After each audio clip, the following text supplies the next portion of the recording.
من بعد، میرے بعد ہر مومن میں آپ میرا خلیفہ ہیں. اب یہی حدیث البانی کے ہاتھ لگا نا، وہ مجبور ہوا ہے کہ اس حدیث کے الفاظ کو چینج کرے. وہ اپنے کتاب ظلال الجنہ میں بے نہایت بے شرمی کے ساتھ اس حدیث کے الفاظ کو چینج کر دیتا، نہ کہ تحقیق کر کے مصادر سے نکال دیتا ہے، نہیں کہتا اس الفاظ کے ساتھ نہیں مان سکتے، یہ حدیث صحیح ہے لیکن اس کے الفاظ میں اس طرح بدل دیتا ہوں.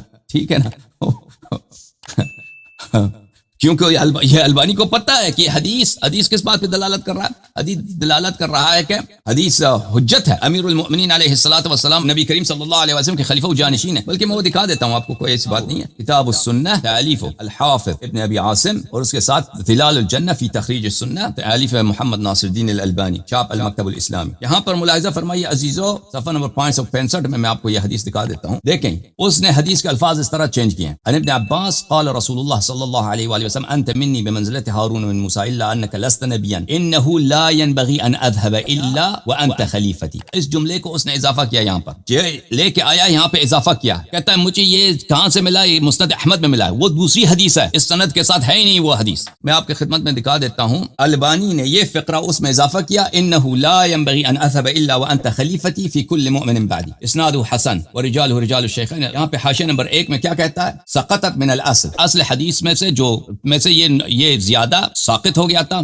مجھے مسند احمد سے ملا ہے. وہی زیادت ہامہ اذ بدونها يفسد المعنى كما هو ظاہر. اس زیادت کی وجہ سے حدیث کا معنی فاسد ہو جاتا ہے، امیر المؤمنین علیہ السلام کی جانشینی ثابت ہوتی ہے. تو اس لیے مجھے وہاں سے لانا پڑا. یہ کہاں سے لے کے آتا ہے؟ اس کو مسند احمد سے لے کے آتا ہے. میں مسند احمد میں یہ حدیث آپ کو دکھا دیتا ہوں کہ وہ اور حدیث ہے. ملاحظہ فرمائیے، وہ حدیث ہے عبداللہ ابن عباس کی حدیث. یہ مسند احمد ابن حنبل ہے، چاپ دار احیاء التراث العربی، جو چھپی ہے سنہ 1994 میں بیروت لبنان میں. یہاں پر مسند احمد عبداللہ ابن عباس میں، مسند عبداللہ ابن عباس صفحہ نمبر 544 میں، یہاں پر حدیث 3052 میں اس وہاں سے اس نے نکالا ہے. حدثنا فلانا فلان انی جالس الى ابن عباس اذ اتاه تسعة رحت فقالوا یا ابن عباس اما ان تقوم معنا واما ان تخلونا هؤلاء. آگے جا کر آ جاتا ہے. پھر یہاں پر امیر المؤمنین علیہ الصلوۃ والسلام کے 9 مناقب بیان کرتے ہیں. اللہ آپ کا بھلا کرے. میں آپ کو دکھا دیتا ہوں ان مناقب میں. وہ ان مناقب میں یہ ہے عزیزوں، وخرج بالناس في غزوة تبوك فقال له علي اخرج معك فقال النبي صلى الله عليه وسلم لا فبكى علي فقال له اما ترضى ان تكون مني بمنزلة هارون من موسى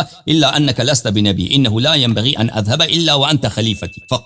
وقال له رسول الله صلى الله عليه وآله وسلم. پھر ابن عباس آگے جا کے کہتے ہیں رسول اللہ صلی اللہ علیہ وآلہ وسلم نے فرمایا انت ولی فی کل مؤمن بعدی، انت ولی فی کل مؤمن من بعدی. تو البانی کو یہ پسند نہیں آیا، اس نے لفظ ولی بیچ میں سے اٹھا دیا. وہ دوسری حدیث ہے انت ولی من بعدی، انت خلیفتی فی کل مؤمن من بعدی، وہ اور حدیث ہے. وہ اس کو یہاں پہ جا کے اس نے لگا دیا. اور اس کے شاگرد جو ہیں شیخ محمد فیصل الجوابرہ، وہ خود کہتے ہیں، میں اپنے مقدمے میں، یہ کتاب السنہ ہے عزیزو. ملاحظہ فرمائیے کتاب السنہ ابی بکر احمد ابن ابی عامر ابن ابی عاصم، جز نمبر 1، چھاپ دار السمیعی نشر. یہاں پر اپنے مقدمے میں ملاحظہ فرمائیے صفحہ نمبر 8 میں، هذا وقد طبع کتاب السنہ للمرة الاولى قبل نحو من 20 عاما. کہتے ہیں آج سے 20 سال پہلے کتاب السنہ پہلی دفعہ چھپی ہے، اور اس کے ساتھ شیخ البانی کی تخریج بھی چھپی ہے، اس کے استاد ہے. فلما خرجت هذه الاحاديث وجدت فيها سقطا وتحريفا ليس بالقليل سواء في الاسانید والمتون. یہ خود جو ہیں البانی کے شاگرد ہیں، کہتے ہیں میں نے کتاب السنہ کو اس کے استاد البانی نے بھی تصحیح کیا، تخریج کیا، اور اس نے خود تخریج کیا. کہتے ہیں جب میرے استاد کی کتاب کو میں نے دیکھا، اپنے استاد کو، تو میں نے دیکھا کہ اس میں کتنے سقطات ہیں،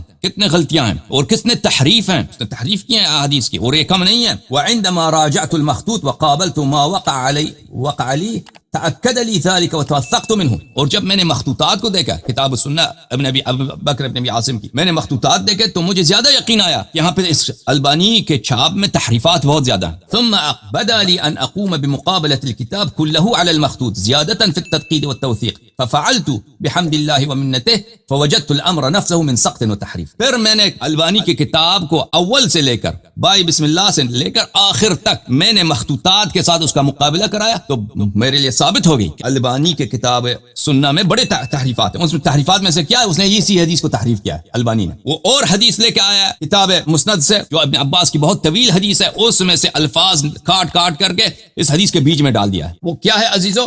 آپ کی خدمت میں عرض کریں کہ کون سی حدیث ہے؟ وہ یہ ہے کہ رسول اللہ صلی اللہ علیہ وآلہ وسلم نے فرمایا انت منی بمنزلت ہارون من موسیٰ الا انک لست نبیا وانت خلیفتی فی کل مؤمن بعدی. انت خلیفتی، وہ حدیث حسن ہے، اور حدیث حسن حدیث صحیح کے اقسام میں سے ایک. آپ میرے خلیفہ ہیں ہر مومن پر میرے بعد. کہنے کا مقصد یہ ہے عزیزو کہ رسول پاک صلی اللہ علیہ وآلہ وسلم نے جانشین تعین فرمایا. تم کہتے ہیں جانشین تعین نہیں کیا. انت ولی فی کل مؤمن من بعدی، یہ بھی جانشینی کی، میرے بعد آپ ہر مومن کے ولی ہیں. یہ ہو ہی نہیں سکتا کہ نبی صلی اللہ علیہ وسلم کے وفات کے بعد وہ مؤمنین کے ناصر بن گئے، ان سے پہلے ناصر نہیں تھے، دوست نہیں تھے. انت ولی فی کل مؤمن من بعدی، یہ بھی ولی واضح قرینہ ہے. من بعدی یہ واضح قرینہ ہے کہ میرے بعد آپ مؤمنین کے سرپرست ہیں.